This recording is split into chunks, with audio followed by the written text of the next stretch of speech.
Hey guys, it's Jayden Clark here from Jazz Lesson Videos, and today we'll be diving into the world of diminished language. Diminished language can be somewhat mysterious for us jazz musicians, as diminished chords or diminished 7 chords aren't super common throughout standards. Yet, the greats of this music were able to utilize diminished language all the time.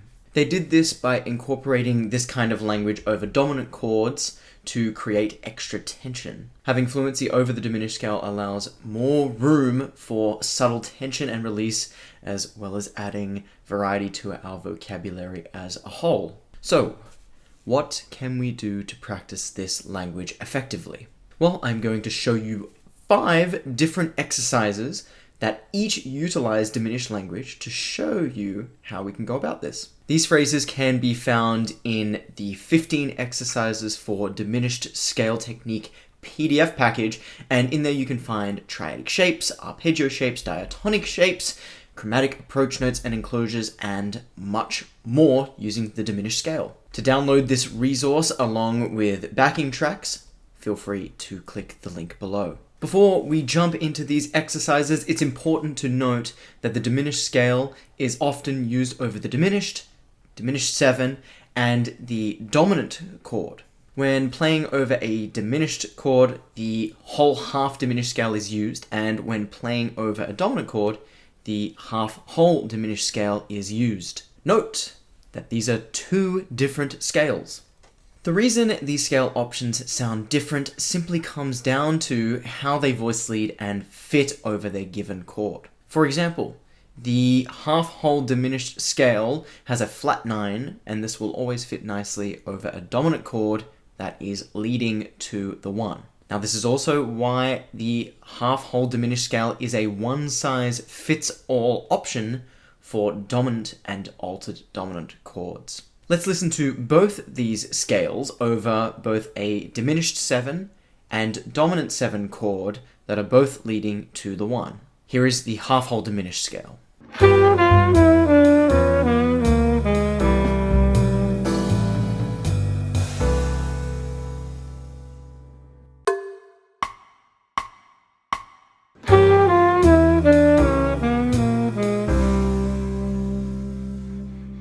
Notice how it didn't sound exactly right over the diminished 7 chord. Here is the same example using the whole half diminished scale.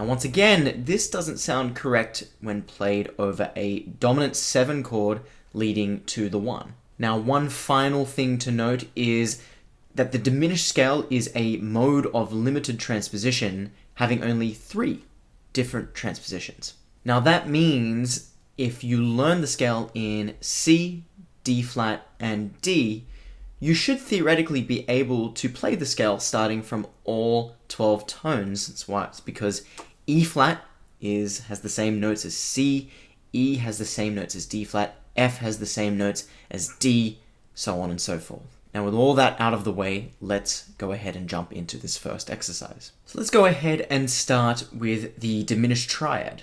We can build a diminished triad by simply stacking 2 minor third intervals on top of each other, making it a logical place to start our diminished practice.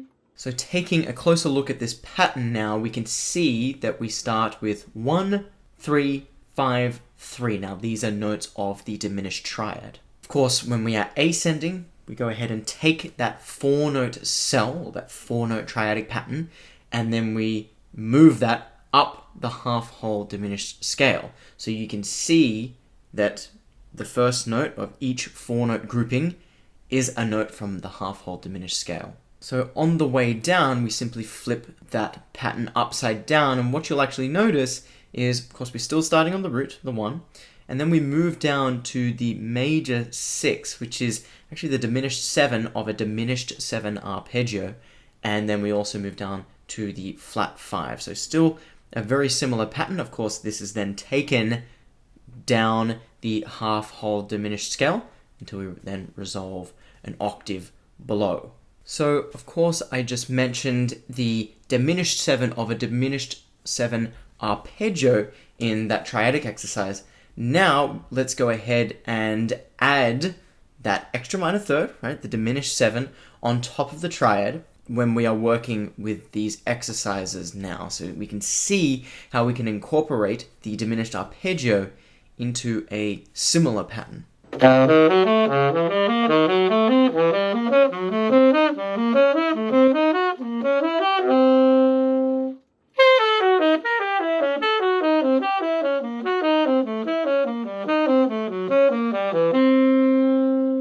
So with this pattern, what you've probably noticed already is that we are simply moving up the diatonic arpeggios, right? Diatonic meaning within the diminished scale in this case. So of course you see, just like our triadic exercise, when we are ascending and descending, we are ascending up the half-whole diminished scale and descending down the half-whole diminished scale. You can see that by looking at the first note of each arpeggio.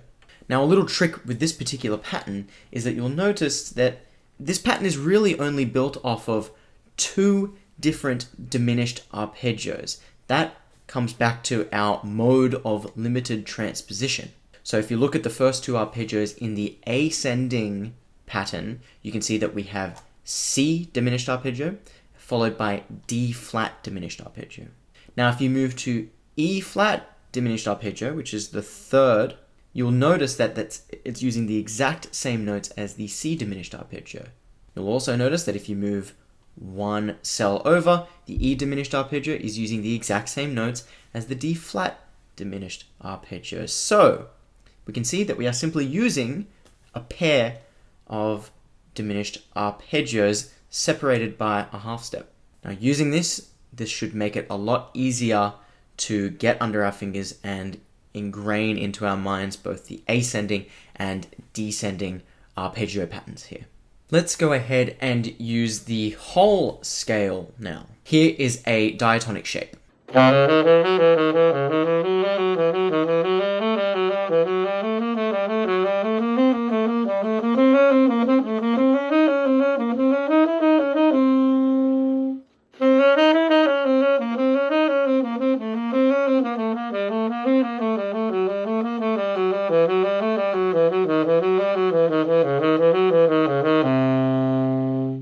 So in this particular diatonic shape, what we can see happening, just look at the first measure, we are going up the half-whole diminished scale, and we go 1, 2, 3, 4, 5 notes ascending before descending 2 notes. And instead of perhaps continuing to descend or adding a skip below, we actually return to the previous note on the final note of the measure. This allows for us to voice lead nicely to the next note in the half-whole diminished scale. And let's look at the descending now. We can see that a similar thing happens, but instead of ascending 5 notes up the half-whole diminished scale, we ascend 4, and we just simply change direction of the pattern 1 note earlier, allowing for us to, once again, voice lead smoothly down to the next note of the half-whole diminished scale. Now, of course, when you're practicing something like this and getting it up to tempo, that little difference in the pattern on beat 4 and may start to trip us up, especially when we are really ramping up that tempo. Of course, I always like to mention that it is diatonic patterns like these that I find to be superior than simply practicing the scale up and down. And as always, to go deeper into these kinds of shapes, you can find many variations and extensions in the 15 exercises for diminished scale technique PDF package. This also includes variations of diminished cell patterns and approach note and enclosure patterns, both of which we are going to cover next. A diminished cell, like a melodic cell, is a group of notes that follow a particular pattern using only notes from the diminished scale. You can think of a cell as being the unit of measurement between a single note and a single phrase. Here is what a diminished cell exercise sounds like.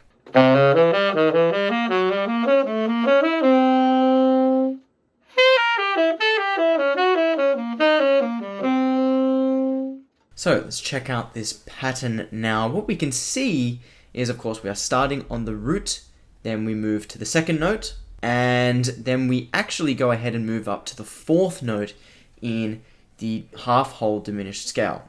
Now, instead of analyzing this particular cell in terms of the actual scale degrees, the easiest way to actually process this particular cell is to start on the root, move up a half step, and then actually play a diminished triad from that half step. You can see this actually happening each cell when it is taken up diatonically. So for example, you can look at the next part of the pattern. You can see it starts on E flat, moves to E natural, and then we play that diminished triad from the E natural. Of course, the same thing can be seen in the third cell, playing the diminished triad from the G, and in the final part of the exercise, playing that diminished triad from the B flat. Now, of course, the descending is exactly the same. You can see that we start from that C, the root note, we move down a whole step this time, and then, of course, we play that exact same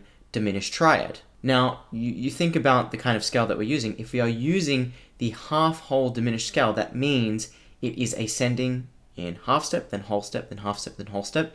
If we are descending and we are playing the same cell, well, that means we're going to have to descend by a whole step first. Of course, you can see this on each iteration of this descending cell. Finally, let's add some chromaticism to this kind of practice. Here is a diminished approach note exercise.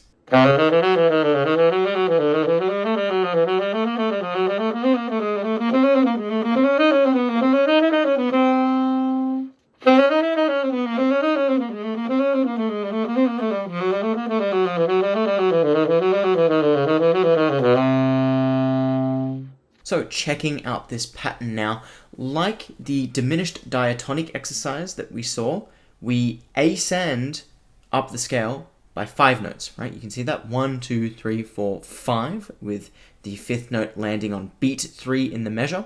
We then go ahead and descend down 2 scale degrees before adding a chromatic passing note on beat 4 and. This chromatic passing note leads smoothly downwards and by step to the next note in the half-whole diminished scale. Now notice there is something slightly different in the next iteration, that is bar 2. You can see that the chromatic approach note falls below the next note in the half-whole diminished scale. Of course, due to the spacing of the half-whole diminished scale, you're going to see that, right? You're going to see that every second measure you have that approach note fitting below, and of course you then have that sequence, right? You have one measure that leads by half step and down to the next scale degree, and then the following measure falling below the next scale degree. It's just due to the spacing of the half-whole diminished scale. Now descending, also like our diminished diatonic exercise, we can see that we first ascend only by 4 scale degrees this time, so we change direction 1 note earlier. And of course, we still have the exact same phenomenon with the chromatic passing tone. The first leads smoothly, it fits in between those 2 scale degrees, and then the second, we are having to add a note below to voice lead up to the next note. Again, that's just due to the spacing of the half-whole diminished scale. Hey guys, it's Jayden here. I'm sure you're probably noticing a slightly different background for a couple of these clips in this video, and of course, because I'm here at my old stomping grounds of SFCM, the San Francisco Conservatory of Music. And of course, I want to thank them for letting me use this room to film a couple of clips here. And of course, if you want to check out more about SFCM, of course, this new state-of-the-art facility that I'm in here now, and the Roots Jazz and American Music program that I went through, feel free to click on a link in the description below. You'll be able to see that there. By isolating the diminished scale using different techniques and shapes, we can efficiently build fluency and feel comfortable incorporating diminished language into our soloing. This can allow for more subtle forms of tension and release in our phrases, as well as adding greater variety to our language over dominant chords especially. To go even deeper and check out more of these exercises, feel free to click the link below to download the 15 exercises for diminished scale technique PDF package. Of course, be sure to click the like, the subscribe, and the bell button so you always know when we're releasing new content. And do go ahead and let us know if there is anything in particular that you would like us to cover in the next video. Thanks for watching, and I'll see you next time.